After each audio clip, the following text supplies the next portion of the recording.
my dears, and welcome back to my channel. For those of you who don't know me, my name is Pamela, and I usually put out beauty related videos on Wednesdays, Thursdays, and Fridays.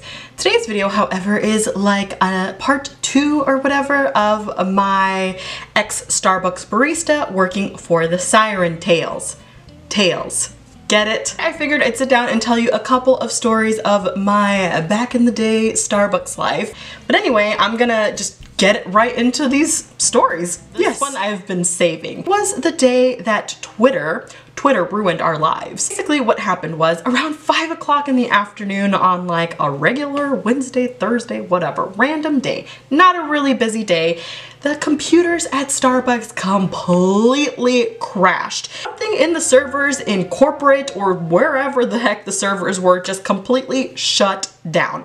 All the computers went blank, nothing was working. And I couldn't ring customers up for orders. Every time somebody would come in, I'd be like, I'm so sorry, I can't ring you up. I don't have a register right now. And I was like frantically like back and forth on the phone with my boss, because I was the supervisor back then, asking him like, what do I do? What do I do? Finally, it was decided that we were to keep the stores open, because if you heard me in my Christmas get ready with me, Starbucks, at least mine, never closed. So then I was like, how do I do this? How do I collect money? How do I ring up customers for purchases?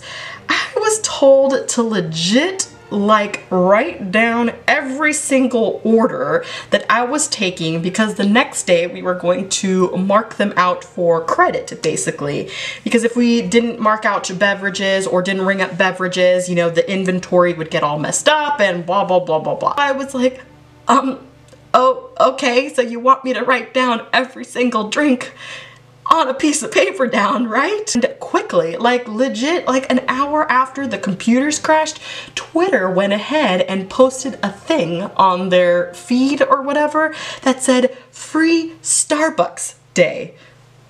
I've never hated Twitter so much before in my life. Not only did the computers not work, but everybody and their mother was coming in because freaking Twitter had advertised that particular day as Free Starbucks Day. The line was insane. The line was out the door, in the cafe, wrapped around the entire building of just people coming in. And then the people that were coming through the drive-thru couldn't actually say anything at the box, because the box is also attached to all of the systems in the store. So they would just come up to the window through the drive-thru and order their drinks there. You should have seen us. There was only 4 of us working, and we were like literally chickens with our heads cut off, running around like crazy, trying to take drink orders, making drinks for free. We lived through this for about 2.5, 3 hours or something crazy like that. And around 7-ish or 8, finally Starbucks, for the first time ever, said, we can't operate, we have to close. Only took 3 hours, but finally they decided to close the stores, because there was just absolutely no way that any of us were gonna keep our, you know, sanity working like this. Finally locked the doors, kicked everyone out, and got to go home early that day. I mean, that's a plus, right? Free Starbucks Day. Come on, Twitter, how could you? And the last story that I've got for you guys is quite a good one as well. It was one of those bittersweet relationships that I had with a particular customer that was like the pickiest person on the planet. I don't know if some of you have those crazy, ridiculous drinks, like the ones with like a little bit of this and a little bit of that, but this gentleman was quite the picky one. In the beginning of my career, I obviously wasn't as good as I was, you know, towards the end. I wasn't as fast, I was slow, I didn't know all of my drinks, just like anybody at a new job, right? Didn't matter to this guy. He just wanted his drink made exactly the way that he would describe it.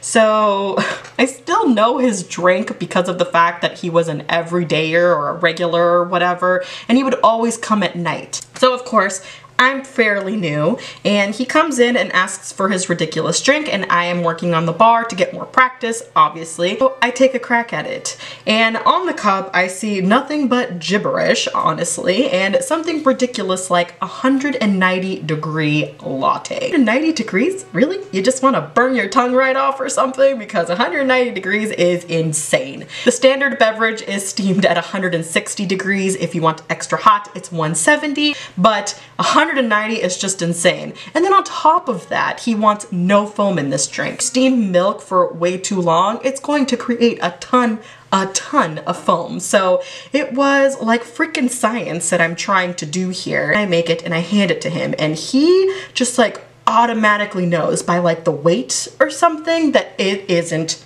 right. Tells me, no, that's not good. That's not what I paid for. That's not what I want. I am super weak and a new barista. And I was like, okay.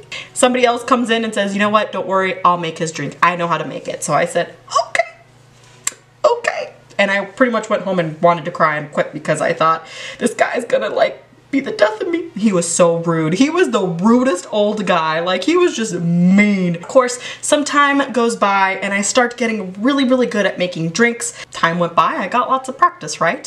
So he comes in one day and I'm like, I can do this. I can make this guy's drink. Got confident, I went ahead, I started the drink, I steamed his ridiculous thing to like scorching lava hotness or whatever, and I do everything that he says. He was even that kind of person that would like watch you from behind the bar and be like, but on this particular day the guy didn't say anything to me, and I made his drink and I, you know, then handed it out to him, and he like, he weighed it in his hand. He took the lid off to see if there was any foam in it, and he was like, okay, put the lid back on, looks up at me and says, can I please have a small cup? And I said, sure thing, here you are. So I gave him a small cup. He used to sit outside in the patio with his lovely wife and his daughter. Yes, his wife and his daughter were fantastic. They were beautiful and they like were just super duper sweet. He came back in like 10 minutes later and he tells me that was the best way anyone has ever made my drink. And I, again, wanted to cry because I thought, here's that guy who literally was the only person in my entire like Starbucks career that made me want to cry, giving me a compliment as to how well I had made his drink. From then on forward, because I worked every single night, I saw my friend come in like 4 times a week. And every single time there was only one person he wanted to make his drink, and that person was me. And time went by and obviously I got pregnant and I moved from night times to mornings, and I had to teach a couple of people how to make his drink because there had been a couple nights where he would refuse anyone to make his drink if I wasn't there. He would ask for me. The days that I wasn't on the bar working at night, he would wait for me to come back and make his drink. Like, it was that serious. It is that serious of a drink. And after a while, when he figured that I wasn't going to come back tonight, he sort of got really disappointed and didn't come to Starbucks for a while. And then, of course, like I said, I taught a couple people how to make his drink, and eventually he moved on with his life, and so did I. And that's all I've got for you guys today, so hopefully you enjoyed a couple of my Starbucks stories. If you want more, let me know. I've got a handful of them, all kinds of stories. I have some stories with some partners that were, you know, quite awesome or whatever. So yeah, if you like this video, please don't forget to give it a thumbs up, subscribe to my channel, and spread my love for makeup, and I will see you guys next week. Mwah! Bye-bye!